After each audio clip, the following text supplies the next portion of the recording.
Olá pessoal, tudo bem? Esse é o nosso Saúde e Bem-Estar que traz para você informações úteis sobre saúde e também caminhos para viver de forma plena e também feliz. No programa de hoje, olha o que você vai conferir.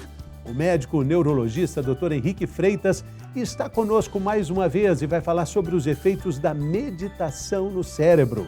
A psicóloga Carol Perrella responde perguntas sobre a saúde mental e práticas para melhorar a saúde do nosso cérebro. Temos também o quadro Mito ou Verdade, para desmistificar questões relacionadas a todo o assunto do programa de hoje e também sobre práticas terapêuticas.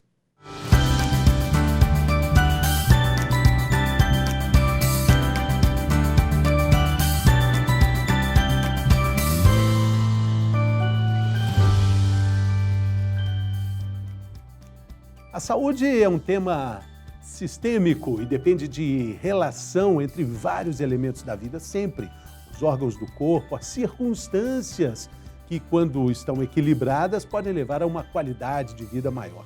Para isso, o cérebro e as nossas funções neurológicas, claro que são muito importantes. Essas terapias que trabalham de forma holística, de forma conjunta em toda a saúde, incluindo a saúde mental, têm ganhado destaque e estão sendo discutidas de uma forma muito eficiente entre médicos, terapeutas, enfim, toda a comunidade que cuida da área da saúde. Para conversar sobre esse assunto, a gente tem aqui no estúdio o médico, o Dr. Henrique Freitas, neurologista. Seja bem-vindo mais uma vez, doutor Henrique, tudo bem? Tudo ótimo, um prazer participar, Fernando. Ótimo, é sempre uma alegria recebê-lo aqui.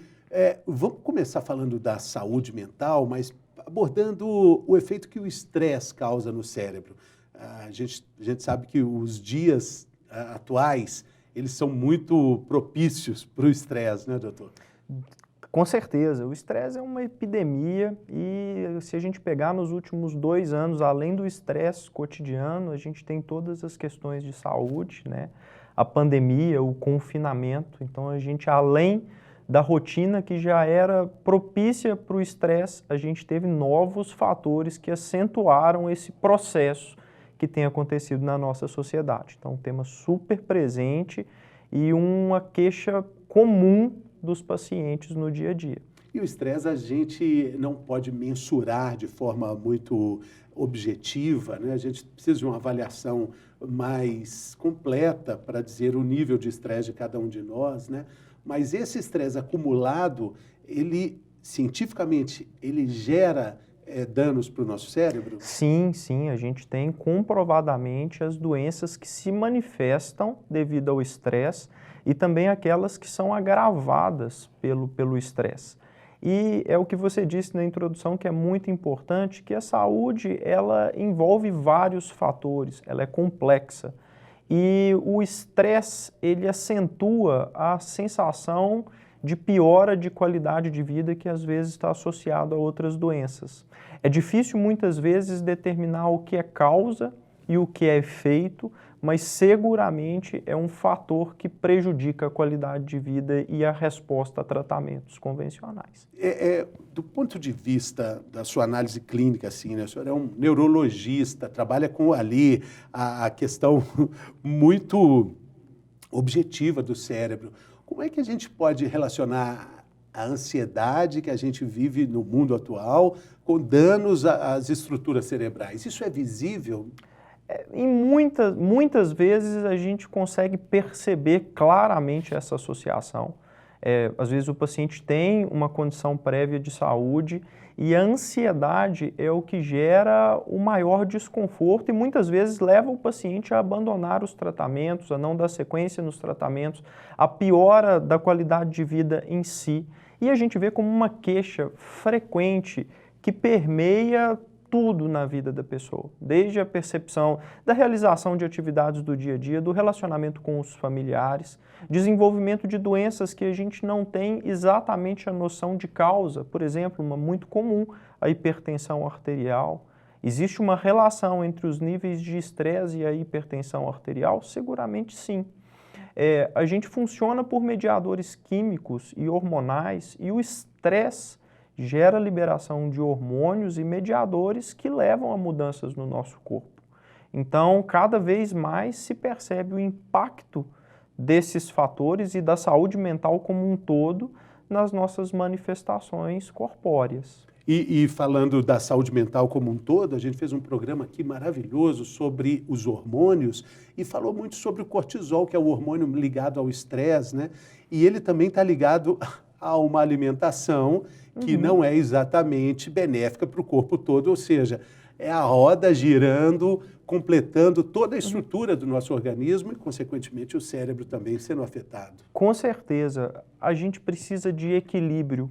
Se a gente pega as substâncias isoladamente que o nosso corpo produz, não existe uma que é necessariamente negativa ou positiva, mas a gente precisa ter um equilíbrio. A gente muitas vezes vivencia uma rotina que provoca o excesso de determinadas substâncias e esse desequilíbrio, no final de um período, ele cobra o seu preço. Agora, é comum também encontrar no consultório pessoas com problemas neurológicos que, consequentemente, também têm problemas, por exemplo, o senhor já falou de ansiedade, mas depressão também. Extremamente frequente. Muitas vezes a gente tem a dificuldade daquele ponto, o que é causa e o que é efeito. Muitas vezes na neurologia a gente tem doenças que levam a uma dificuldade de realização de atividades, uma incapacidade. E sempre a gente fica pensando se a incapacidade é o que gera os sintomas depressivos e ansiosos ou se esses sintomas de ansiedade e depressão, esses quadros, também já estão associados à patologia em si. A gente tem doenças, por exemplo, como a esclerose múltipla, uma doença inflamatória, em que a incidência de depressão é muito maior do que o esperado para a população da mesma faixa etária. Isso se repete em diversas doenças neurológicas, no AVC, nas crises de epilepsia, nas crises convulsivas, os pacientes epilépticos têm mais transtornos psiquiátricos e a gente tem esse fator da incapacidade que as doenças provocam que influencia negativamente para esse quadro.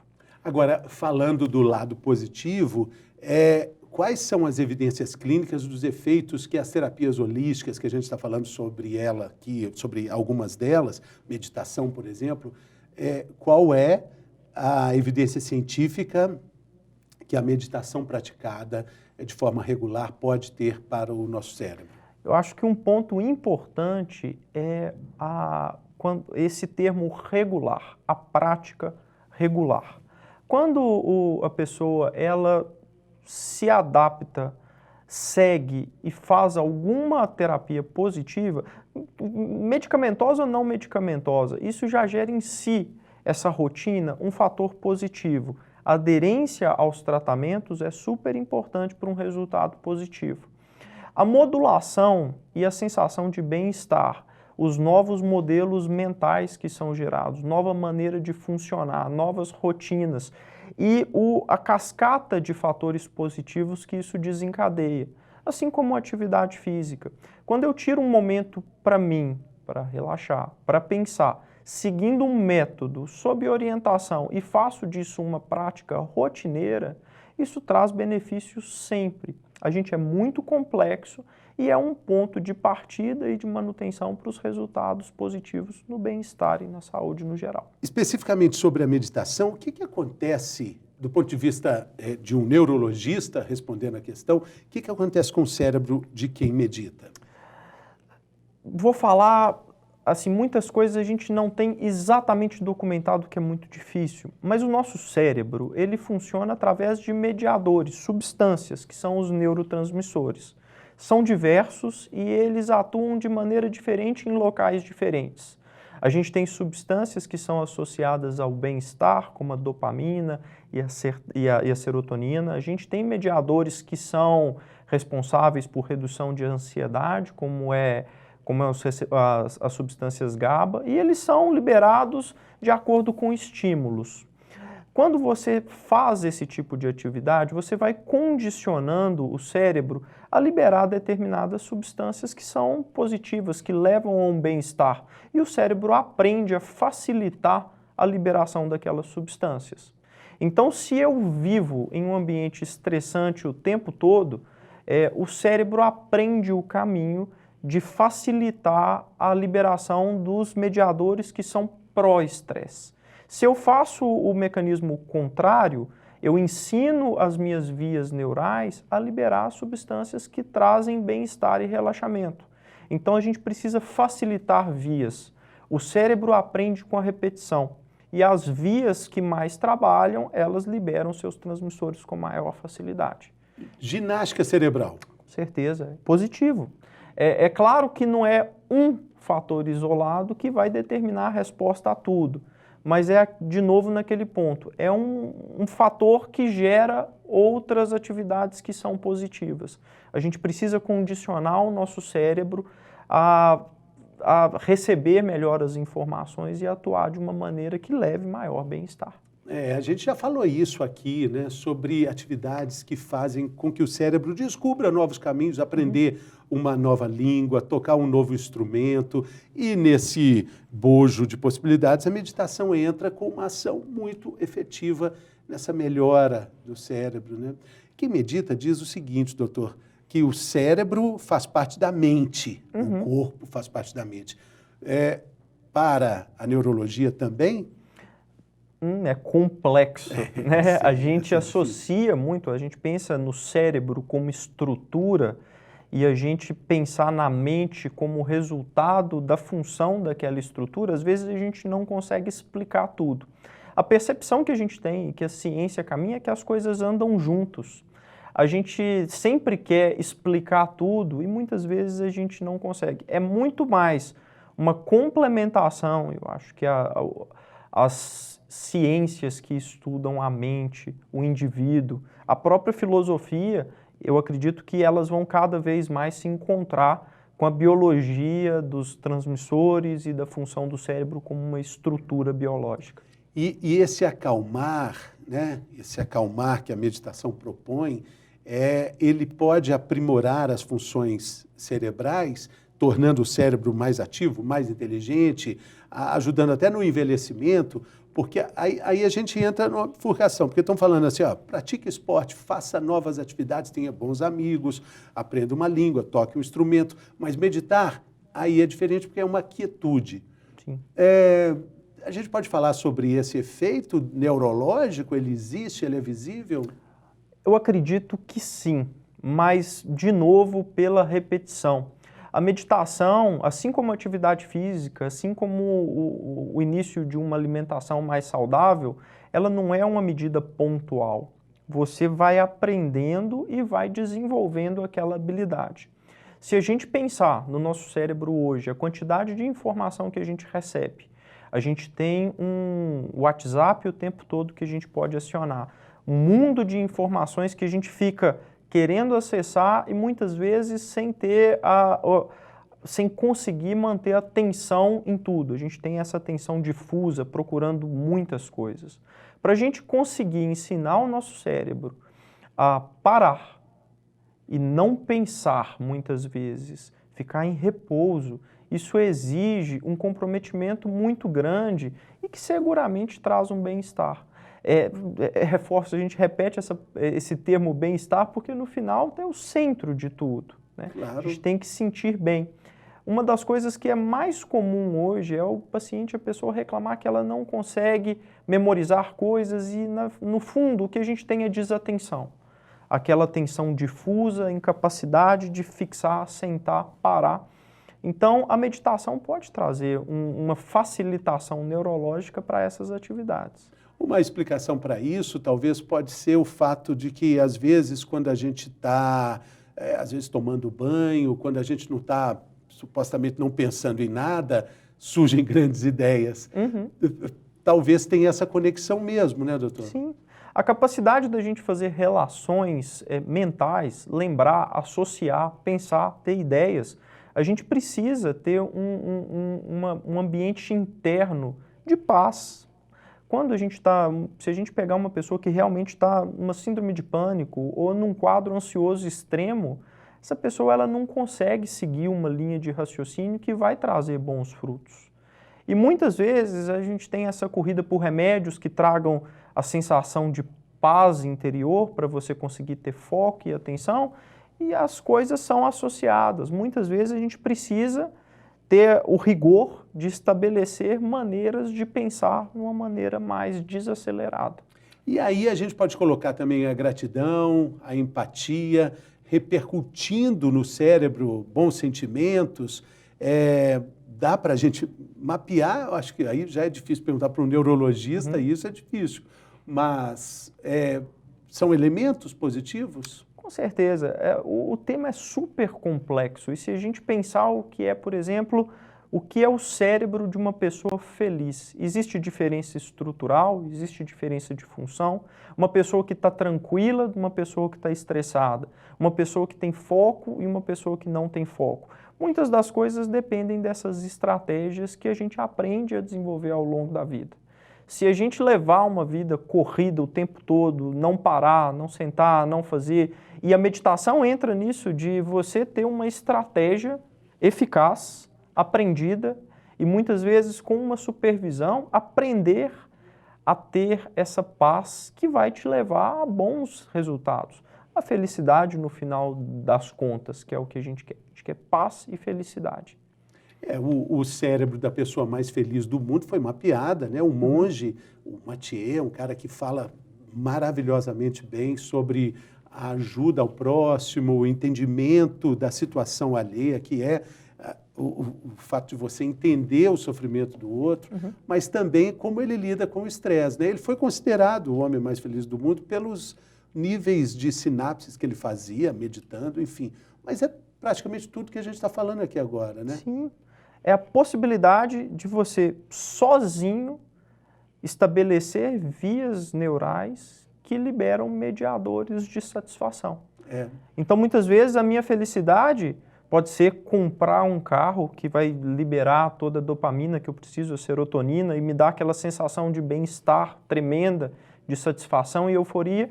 E a pessoa, com muito rigor e supervisão, ela é capaz de ter esse mesmo padrão cerebral sozinho, com estímulos próprios. O próprio cérebro aprende a criar essas vias que levam à satisfação. Que você pode chegar lá de fusquinha também. Pode. Né?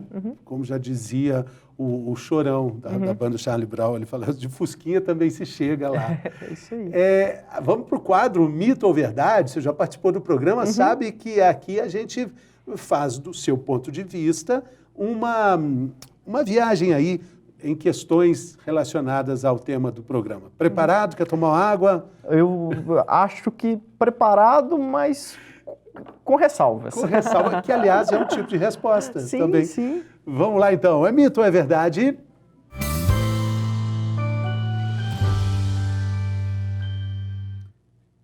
Mito ou verdade, doutor Henrique? Quem medita ou faz exercícios de foco tem menos chances de desenvolver doenças neurológicas crônicas. Isso é mito ou é verdade? Verdade. É baseado na experiência que a gente tem dos relacionados a questões de saúde mental. A saúde mental, ela é doenças que interferem na saúde mental, ansiedade, depressão e tudo mais, elas podem ser o gatilho para deteriorar outras funções do organismo. Então, considerando de tudo que a gente falou, de que a meditação tem esse benefício, que leva a um bem-estar, provavelmente a gente tem como consequência isso. Isso é medido em diversos estudos, de que pessoas que têm esse tipo de atividade, eles têm níveis melhores como um todo. É muito difícil de medir, mas com o que a gente tem na ciência hoje é possivelmente verdade. E tem mais uma questão, é mito ou verdade que com o avançar da idade, o nosso raciocínio, a nossa atenção e a lógica, o sentido de lógica, tudo isso vai decaindo? Isso é um mito. A gente não tem uma perda das funções cognitivas. O nosso cérebro muda, a gente tem um envelhecimento como um todo, mas a mente humana é muito complexa e a gente tem fatores de compensação. Se você pensar, um jovem de 20 anos, ele tem talvez as sinapses mais rápidas do ponto de vista elétrico, mas uma pessoa de 90 anos com uma vida bem vivida, ela tem toda a experiência e todo um conjunto de outras sinapses que gera um raciocínio tão complexo ou mais. Então, mais do que a questão química e biológica, a gente tem toda essa associação que é feita durante a vida nas redes neurais, que tem um impacto também. Mais uma questão, a meditação melhora a nossa capacidade cognitiva. Verdade, acredito que a gente tem elementos suficientes para dizer isso. Não só a meditação, mas todas as estratégias que levam à liberação de mediadores cerebrais que levam satisfação. Mais uma questão, doutor Henrique, a meditação rejuvenesce o cérebro? Espero que sim, acredito que seja uma verdade e a gente tem sempre, eu pessoalmente, eu tenho todo o interesse em aprender e conseguir meditar com esse objetivo. Ainda não consigo. Mas a vida é todo dia, né? Mais uma questão, é mito ou verdade que ter bons sentimentos faz bem para o cérebro? Verdade, com certeza. O que a gente chama de bons sentimentos, biologicamente, é muito complexo, né? O que a gente pensa... Depende do ponto de vista. Depende do ponto de vista. Mas a sensação de bem-estar, plenitude, satisfação que o cérebro experimenta em algumas situações é claramente positiva, né? É mito ou verdade? O cérebro sente dor? Mito. O cérebro sente dor como um fator de interpretação da dor. Ele não tem sensibilidade à dor. Por exemplo, se eu corto meu braço, eu estimulo um receptor, um neurônio, que vai transmitir essa sensação de dor que vai ser interpretada no cérebro. Então, o cérebro interpreta a dor e sente a dor. E dependendo do local que eu estimulo no cérebro, eu vou sentir dor em outras regiões. O cérebro em si não tem receptor de dor. Então, eu posso ser... Tem uma estrutura extremamente inervada, que é a meninge, que fica em volta. Se você anestesia essa meninge, o pessoal opera o cérebro sem necessidade de anestesia. Mas quem interpreta a dor do corpo inteiro é o cérebro. É um distribuidor? Ele é um receptor. Um receptor, e ele é o computador que associa e faz aquela informação ter sentido. Igual um computador mesmo que recebe aquela informação binária, 0 e 1, 0 e 1, 0 e 1, e transforma aquilo em uma informação que a gente consegue interpretar. Perder isso pode ser um grande problema, porque a gente pode não sentir mais a martelada no dedão, a mão queimando. Sim, em todo o trajeto, da ponta do dedo, onde a gente tem o neurônio sensitivo, até a região do cérebro que vai interpretar aquela sensação. É interessante isso porque a gente tem, o pessoal sempre fala da dor fantasma, que é a dor em locais de amputação. Não tem mais o membro, mas o cérebro ainda tem a capacidade de sentir dor naquela região. Os cérebros femininos e masculinos têm competências diferentes, doutor Henrique. Verdade? É mito ou verdade? É uma verdade parcial. Apesar de terem capacidades diferentes em alguns aspectos, eles têm potenciais muito parecidos. Um não é mais ou menos, existe todo um estímulo distinto que depende da cultura, da sociedade. As mulheres vivenciam, às vezes, um ambiente diferente, contatos diferentes e temas diferentes. Se a gente pega uma mulher no Oriente Médio, no Brasil, são diferentes o ponto da cultura, mas o potencial do cérebro é o mesmo. Não existe aquilo de mulheres são mais emotivas por causa do cérebro, mulheres são mais organizadas por causa do cérebro. O potencial é muito parecido. O cérebro depende muito de estímulo. Então, se eu estimular aquelas habilidades, elas vão ser desenvolvidas.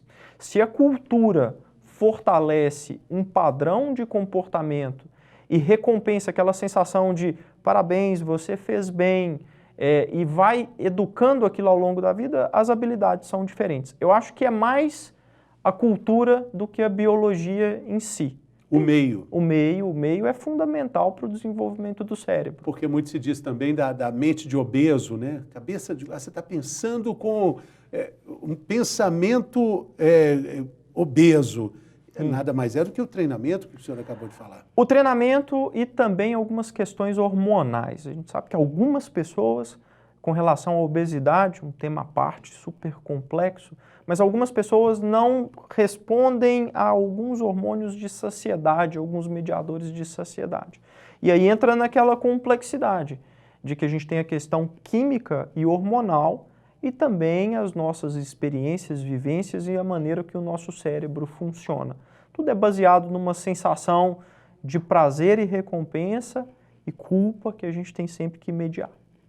É mito ou verdade que a atividade cerebral é tão única quanto as impressões digitais? Verdade. É muito difícil. O cérebro é tão complexo e funciona com atividades elétricas que é extremamente difícil você replicar a mesma atividade cerebral em outra pessoa e mesmo na mesma pessoa. Esse momento que a gente está vivendo aqui agora com relação ao estímulo, ele é único. A luz, o que a gente fala, o tema, o ambiente, tudo estimula o cérebro de uma maneira diferente. Então, um momento mesmo de uma pessoa, ele é único. Aquele padrão de atividade é único. É difícil a gente usar isso como um fator de identificação, igual é na digital, que você consegue fotografar e ela mantém-se estável. Reconhecer uma pessoa ou um indivíduo por uma atividade cerebral é extremamente complexo. O momento é único. Olha só, essa questão, essa é difícil. É mito ou verdade? Nós usamos apenas 10% da nossa função cerebral.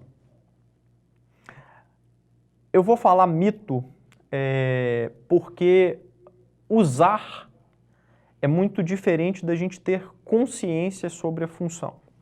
O cérebro, ele está conduzindo incontáveis processamentos de informação, de liberação hormonal, de transmissor, que não estão propriamente associados à nossa consciência. Está ajudando no controle da nossa pressão, no tônus do nosso músculo, na nossa postura, tudo isso está acontecendo. Para eu ficar de pé aqui, na postura que eu estou, eu não estou pensando nisso, mas o cérebro está trabalhando continuamente, mesmo quando a gente dorme. Então, a consciência e o controle sobre as funções cerebrais talvez seja 10% ou menos. Se a gente pensar na área cortical, no volume do córtex que a gente realmente ativa de maneira voluntária, ela é relativamente pequena. Mas o equilíbrio, as sensações, a percepção de temperatura, a sensação sobre os nossos órgãos internos, como que está o nosso esvaziamento gástrico, o intestino, tudo isso está acontecendo sem a nossa consciência. A gente usa, mas a gente não controla.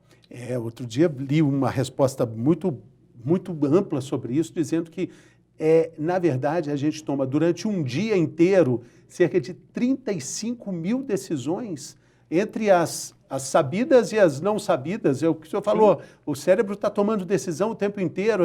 Decidi levantar o braço, decidi pegar o copo d'água. Essas são as que eu estou sabendo que eu estou tomando, mas existem outras, tipo, virei para cá sem nem pensar. Sim. O cérebro funcionando, né?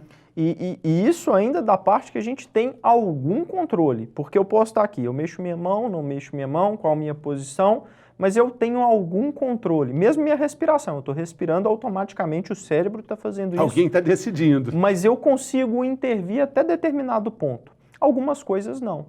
Então, que hora que eu vou começar a sentir sede? É um neurônio que vai me dizer a hora de sentir sede, que percebeu que o meu sangue mudou a concentração e isso eu interpreto como sede. Quantidade de informação, de processo, de sinapse, de relação, que isso acontece é enorme. Está usando o 100% do cérebro. 100%. Né? É mito ou verdade que tem competências que o cérebro só aprende até os 3 anos de idade? Nossa, muito difícil. Eu vou colocar que é uma verdade baseada em alguns estudos que tem que a gente perde. Não é que a gente perde, o nosso cérebro muda a maneira de trabalhar.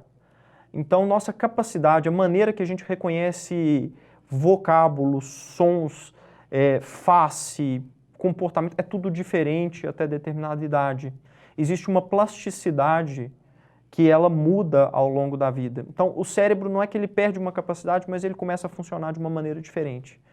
Então, nossa capacidade de imitar, de perceber, de simular, a própria criança, a gente tem alguns estudos que mostram que desde muito pequenas, os sons que elas emitem depende muito do local que elas estão, mesmo os sons mais primitivos. E isso muda ao longo da vida, mas não que a gente perca uma capacidade. Fica diferente a maneira de fazer. Mas isso é extremamente, tem muita coisa para a gente aprender a respeito disso. Sempre, né? Sempre. E essa, olha só, é mito ou verdade que é possível obter novas habilidades dormindo? É verdade. Tudo em biologia que tiver a palavra possível, geralmente é verdade. Porque a possibilidade é sempre muito ampla. O que acontece no sonho, à noite, no período da noite, nosso ciclo de sono, é que a gente tem momentos de atividade elétrica plena. A gente revivencia muito do que a gente viveu no dia, tem questão de consolidação de memória, e o cérebro, quando a gente acorda, ele não é o mesmo cérebro de quando a gente dormiu. Conexões foram feitas, memórias foram fixadas, memórias foram descartadas. Então a gente acorda, assim como é no dia a dia, a gente acorda um ser humano diferente do que a gente dormiu. Ok, mas dá para fazer um curso de alemão dormindo? Não. Pelo menos acho que não, e se tiver, eu quero. Mas não, porque para isso a gente precisa ter a consciência. Durante o sono, a gente tem a supressão da consciência de quem a gente consegue interferir com o meio, interagir com o meio com uma certa autonomia.